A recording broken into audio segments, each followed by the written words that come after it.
한 국가가 30년 동안 쌓아올린 자원 패권이 무너지고 있습니다. 바로 중국입니다. 전 세계 희토류 시장의 70%를 장악하며 첨단 산업의 목줄을 쥐고 있던 중국. 그런데 지금 이 거대한 무기가 녹슬기 시작했습니다. 한국이 개발한 기술 하나가 중국 30년 독점의 급소를 정확히 찔렀기 때문입니다. 자원 전쟁에서 기술 전쟁으로 판이 어떻게 뒤집히고 있는지 함께 파헤쳐 보겠습니다.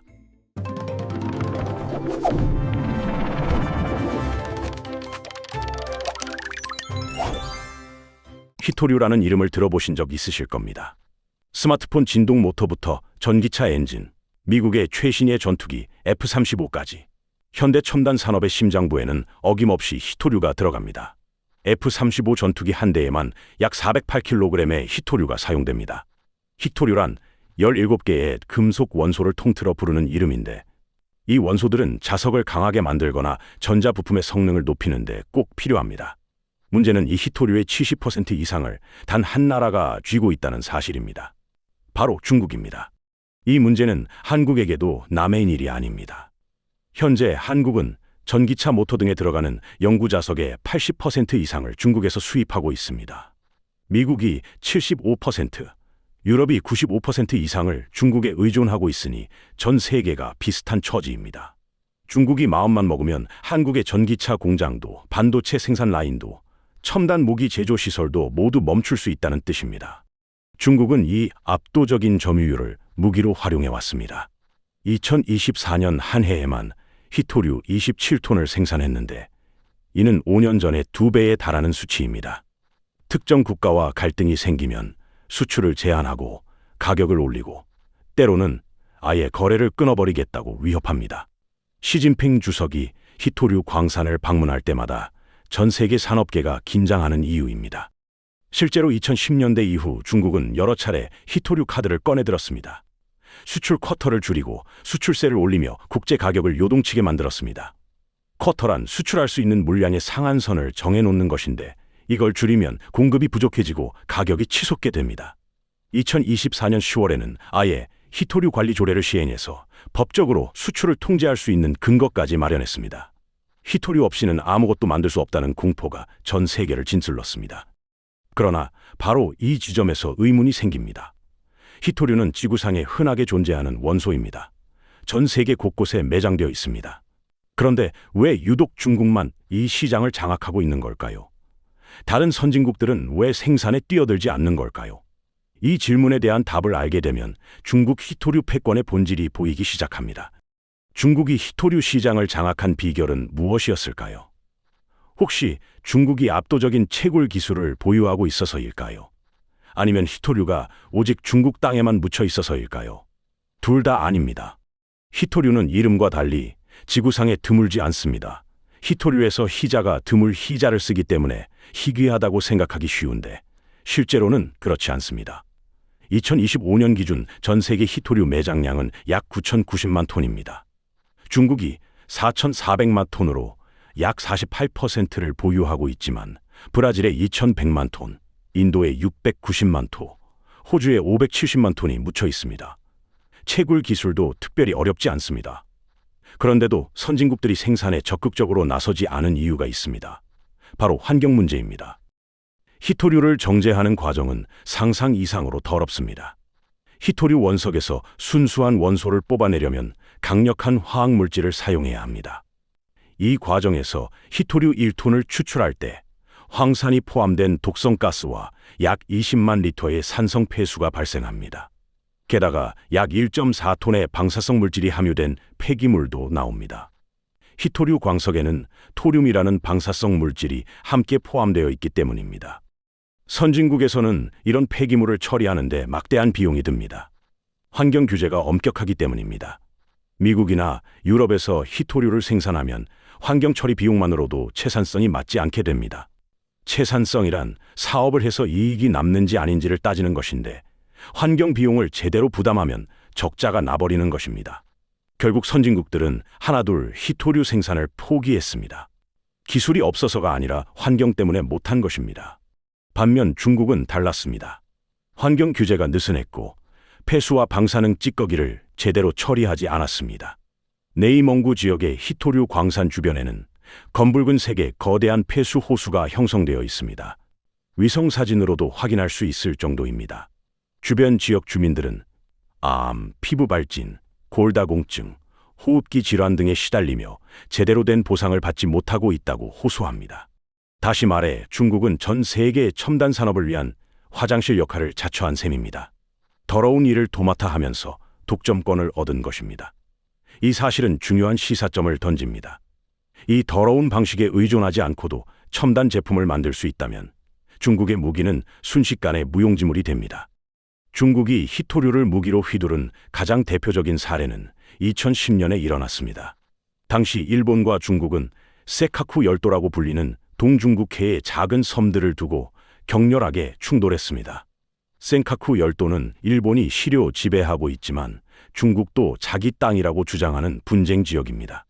이 분쟁 과정에서 중국 어선 선장이 일본 해상보안청에 체포되는 사건이 발생했습니다. 중국은 즉각 보복에 나섰습니다. 일본으로 향하는 히토류 수출을 2달간 중단한 것입니다. 당시 일본은 히토류의 85% 이상을 중국에서 수입하고 있었습니다. 자동차, 전자제품, 정밀 기계 등 일본 제조업의 핵심 부품들이 히토류 없이는 생산 불가능했습니다. 일본 정부는 결국 무릎을 꿇었습니다. 선장을 석방하고 사실상 중국의 요구에 굴복했습니다. 이 사건은 일본에 깊은 상처를 남겼습니다. 경제 대국이자 기술 강국인 일본이 자원 하나 때문에 외교적 굴욕을 겪었다는 사실이 충격적이었습니다. 하지만 일본은 그저 당한 채로 있지 않았습니다. 15년에 걸친 복수를 조용히 준비하기 시작했습니다. 일본 정부와 기업들은 탈중국 프로젝트에 막대한 자원을 투입했습니다. 크게 3가지 방향이었습니다. 첫째, 히토류 공급처를 다변화했습니다. 호주 광산업체 라이너스에 대한 투자를 확대하고 말레이시아와 베트남 등지에서 히토류 생산 기지를 확보했습니다. 둘째, 히토류 재활용 기술을 개발했습니다. 폐기된 전자제품에서 히토류를 추출하는 기술에 집중 투자했습니다. 셋째, 히토류 사용량 자체를 줄이는 기술을 연구했습니다. 그 결과는 놀라웠습니다. 2010년 당시 85%에서 90%에 달했던 일본의 중국 히토류 의존도가 2023년 기준 60%까지 낮아졌습니다. 한국이 80% 이상, 미국이 75% 이상, 유럽이 95% 이상인 것에 비하면 상당히 낮은 수준입니다. 토요타는 네오디뮴 사용량을 반으로 줄인 자석을 개발했고, 혼다는 2016년에 세계 최초로 중히토류를 사용하지 않는 하이브리드 자동차용 전기 모터를 상용화했습니다. 일본의 사례는 중요한 교훈을 남겼습니다. 자원을 무기로 휘두르면 당장은 효과가 있지만 장기적으로는 고객을 잃게 됩니다. 피해를 입은 쪽은 절대 그 상황을 잊지 않고 반드시 대안을 찾아 나섭니다. 일본만 움직인 것이 아닙니다. 전 세계 기업들이 히토류 의존에서 벗어나기 위한 노력을 시작했습니다. 그 중에서도 가장 강력한 신호탄을 쏘아올린 것은 테슬라였습니다. 2023년 3월 테슬라의 투자자의 날 행사에서 파격적인 선언이 나왔습니다. 콜린 캠벤 테슬라 파워트레인 공학 부문장은 차세대 드라이브 유닛은 히토류를 전혀 사용하지 않은 영구 자석으로 만들어졌다고 발표했습니다. 전기차의 핵심 부품인 모터에는 강력한 영구 자석이 필요합니다. 영구 자석이란 전기 없이도 스스로 자기장을 유지하는 자석을 말하는데 이게 강해야 모터가 힘을 세게 낼 수 있습니다. 기존에는 네오디뮴이라는 히토류 없이는 고성능 영구 자석을 만들 없다고 여겨졌습니다. 테슬라의 선언은 단순한 원가 절감 차원이 아니었습니다. 중국에 대한 공급망 의존도를 원천적으로 없애겠다는 전략적 결정이었습니다. 테슬라는 이미 중국과의 관계에서 여러 번 긴장을 경험했습니다. 상하이 공장 운영 과정에서 중국 정부의 압력을 받은 적도 있고 미중 갈등이 격화될 때마다 공급망 차질 우려가 제기되곤 했습니다. 테슬라가 검토 중인 대안은 페라이트라는 소재입니다. 페라이트는 히토류 자석보다 자력이 약하지만 가격이 저렴하고 고온에서도 사용이 가능합니다. 테슬라의 발표 이후 자동차 업계 전체가 술렁였습니다. 전기차 시장의 선두주자가 히토류 없는 모터를 표준으로 삼겠다고 선언했으니 다른 업체들도 따라갈 수밖에 없습니다. GM, BMW, 제규어 랜드로버, 미국 자동차 부품 회사 보그 워너 등도 히토류를 아예 쓰지 않거나 적게 사용하는 모터를 개발하거나 개발 중에 있습니다. 이 흐름이 갖는 의미는 심대합니다. 히토류의 가장 큰 수요처가 바로 전기차 모터입니다. 전기차 시장은 앞으로 폭발적으로 성장할 것으로 예상됩니다. 그런데 이 거대한 시장이 히토류를 필요로 하지 않게 된다면 어떻게 될까요?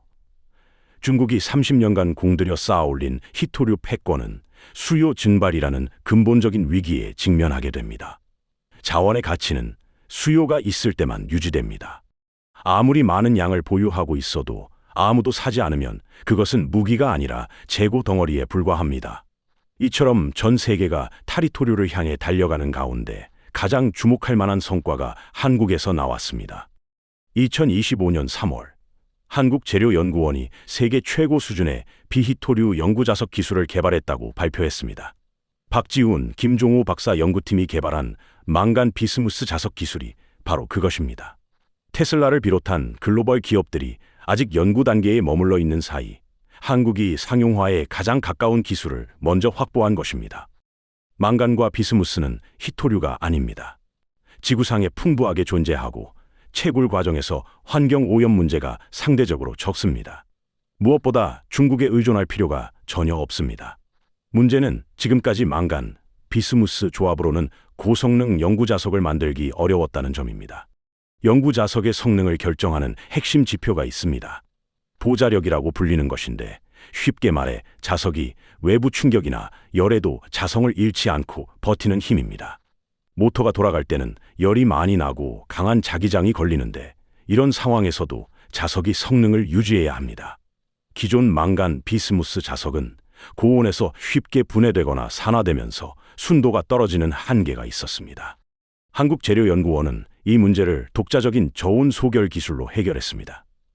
기존 방식은 고온에서 재료를 녹여 가공했는데 이 과정에서 망간 비스무스 결합이 불안정해졌습니다.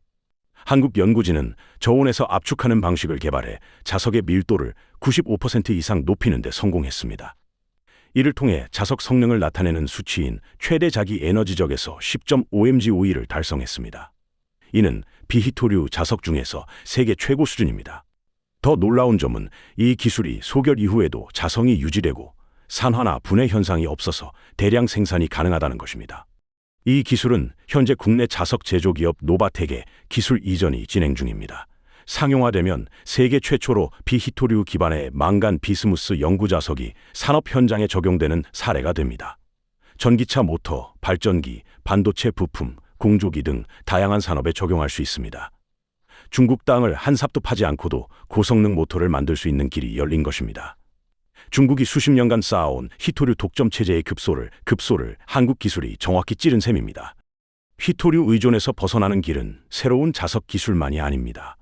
또 다른 강력한 대안이 있습니다. 도시광산이라고 불리는 개념입니다. 도시광산이란 폐기된 전자제품에서 자원을 추출하는 것을 말합니다. 우리가 버리는 스마트폰, 노트북, 전기차 배터리 안에는 히토류를 포함한 다양한 희귀 금속이 들어 있습니다. 이것을 그냥 매립하거나 소각하는 대신 분해해서 자원을 뽑아내는 것입니다. 마치 도시 자체가 광산이 되는 셈이어서 도시광산이라는 이름이 붙었습니다. 놀라운 것은 도시광산의 효율성입니다. 히토류 1톤을 얻기 위해 천연광산에서는 수백 톤의 광석을 파내야 합니다. 하지만 전자 폐기물에서는 훨씬 적은 양으로도 같은 양의 히토류를 얻을 수 있습니다. 전자제품 안에 히토류가 농축되어 있기 때문입니다. 게다가 천연광산에서는 방사능 폐기물이 나오지만 도시광산에서는 그런 문제가 없습니다. 일본은 이 분야에서도 앞서 나가고 있습니다. 미쓰비시 머티리얼즈는 2016년 생활가전에서 나오는 모터에서 네오디뮴을 회수하는 기술을 개발했고, 공동 개발사인 마크 코퍼레이션은 자석 회수 사업을 시작했습니다.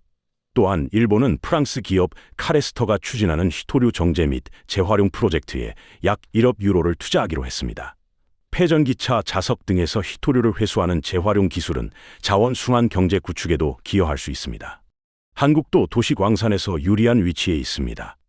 우선 전자제품 소비량이 많아서 폐기물 물량이 충분합니다. 둘째, 재활용 인프라가 잘 갖춰져 있습니다. 셋째, 관련 기술 연구가 활발합니다. 한국지질자원연구원을 비롯한 여러 기관에서 도시광산 기술 고도화에 투자하고 있습니다. 도시광산의 부상은 자원 전쟁의 규칙을 근본적으로 바꿉니다. 이제 자원 부국의 기준이 달라집니다. 땅속에 뭐가 묻혀 있느냐가 아니라 폐기물을 얼마나 효율적으로 재활용할 수 있느냐가 중요해집니다. 새로운 자석 기술, 공급처 다변화, 도시 광산까지. 이 모든 변화가 동시에 일어나면서 중국의 희토류 패권은 여러 방향에서 도전받고 있습니다. 그렇다면 정작 중국은 이 상황을 어떻게 받아들이고 있을까요? 변화의 물결 앞에서 중국은 혼란에 빠졌습니다. 30년간 쌓아온 패권이 흔들리기 시작한 것입니다. 중국 과학원 소속 연구진들은 비관적인 전망을 내놓기 시작했습니다. 2025년 3월 학술지 중국 희토류 연구를 통해 공개된 논문에서 충격적인 예측이 나왔습니다.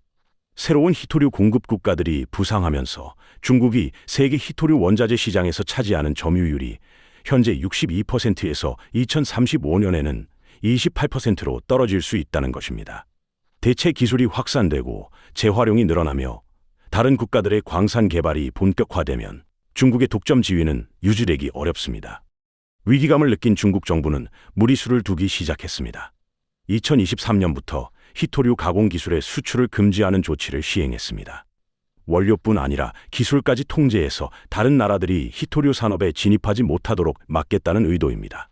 기술 수출 금지란 희토류를 정제하고 가공하는 방법을 다른 나라에 알려주거나 관련 장비를 팔지 못하게 하는 것입니다. 하지만 이런 조치는 역효과를 낳고 있습니다. 중국의 통제가 강화될수록 다른 나라들은 더욱 빠르게 대안을 찾습니다. 미국은 희토류 공급망 재건에 막대한 예산을 투입하고 있고, 호주는 자국 광산 개발을 가속화하고 있습니다. 일본은 2027년부터 태평양, 미나미토리시마 인근 해역에서 해저 희토류 채굴에 착수할 계획입니다. 더 아이러니한 상황도 벌어지고 있습니다. 희토류 시장 가격이 오히려 폭락하고 있는 것입니다. 대표적인 희토류인 네오디뮤, 프라세오디뮴 산화물 가격은 2022년 초 톤당 18만 달러에서 2024년 4월 기준 톤당 5만 3천 달러로 3년 만에 63%나 하락했습니다. 수요 증가 속도가 둔화되고 대안 기술이 부상하면서 시장의 기대가 꺾인 결과입니다. 중국 입장에서는 무기로 쓰려던 자원의 가치가 스스로 하락하는 상황에 직면한 셈입니다. 기술이 자원을 이기기 시작하면서 중국의 자원 무기화 전략은 심각한 위기에 빠졌습니다. 희토류를 둘러싼 30년간의 자원 전쟁이 전환점을 맞이하고 있습니다. 이제 승패의 기준이 바뀌었습니다. 누가 땅속에 더 많은 자원을 묻고 있느냐가 아니라 누가 물질을 재설계할 수 있느냐가 중요해졌습니다. 물질 재설계란 기존에 쓰던 재료를 다른 재료로 바꾸거나 아예 새로운 물질을 만들어내는 것을 말합니다. 한국의 망간 비스무스 자석 기술은 이 변화를 상징합니다. 중국이 30년 동안 환경을 파괴하며 쌓아올린 패권을 실험실에서 분자 구조를 바꾸는 것으로 무력화시킬 수 있음을 보여줬습니다. 한국재료연구원의 박지훈 선임 연구원은 이렇게 말했습니다. 한국이 세계 최초로 망간 비스무스 연구자석의 상용화를 실현할 가능성을 확보했다고요. 도시 광산 기술의 발전도 같은 맥락입니다. 자원은 땅속에만 있는 것이 아니라 우리 주변 어디에나 있다는 발상의 전환이 일어나고 있습니다. 물론 아직 갈 길이 멉니다. 대체 기술들이 완전히 상용화되려면 시간과 투자가 더 필요합니다. 중국의 희토류 패권이 하루아침에 사라지지는 않을 것입니다. 채굴에서는 중국의 점유율이 줄고 있지만 정제 분야에서는 여전히 90%를 장악하고 있습니다. 하지만 방향은 분명합니다. 자원의 목을 매는 시대는 끝나가고 있고 기술로 자원을 대체하는 시대가 열리고 있습니다. 한국에게 이것은 기회입니다. 자원 부국이 아니었기에 오히려 기술 개발에 집중할 수밖에 없었고 그 결과 대안 기술에서 앞서 나갈 수 있었습니다. 소재, 부품, 장비 분야의 연구진과 기업들이 만들어낸 성과가 이제 빛을 발하고 있습니다. 중국이 30년 동안 땅을 파헤칠 때 한국은 조용히 분자 구조를 바꿨습니다. 이것이 바로 기술이 자원을 이기는 순간입니다. 자원의 저주라는 말이 있습니다. 자원이 풍부한 나라가 오히려 경제 발전에 실패하는 현상입니다. 희토류에서 일어나고 있는 일은 그 반대의 교훈을 보여줍니다. 자원 독점에 의존하던 전략이 기술 발전 앞에서 무력해지고 있습니다. 한국은 연구 자석의 80% 이상을 중국에서 수입해왔습니다. 하지만 이제 상황이 달라지고 있습니다. 기술로 자원을 대체하고 재활용으로 자원을 만들어내는 시대가 열리고 있기 때문입니다. 그렇다면 여러분께 질문을 드립니다. 희토류 다음으로 중국이 무기화할 자원은 무엇일까요? 사실 히토류만큼 위험한 자원이 또 있습니다. 반도체 핵심 소재인 갈륨과 게르마늄입니다. 중국은 이미 이 소재들에 대한 수출 통제를 시작했습니다. 다음 영상에서는 이 자원 전쟁의 실체를 파헤쳐 보겠습니다.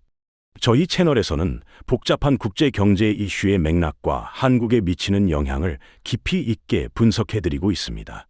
구독과 좋아요 눌러주시면 더 빠르게 새로운 영상을 만나보실 수 있습니다. 그럼 다음 영상에서 뵙겠습니다.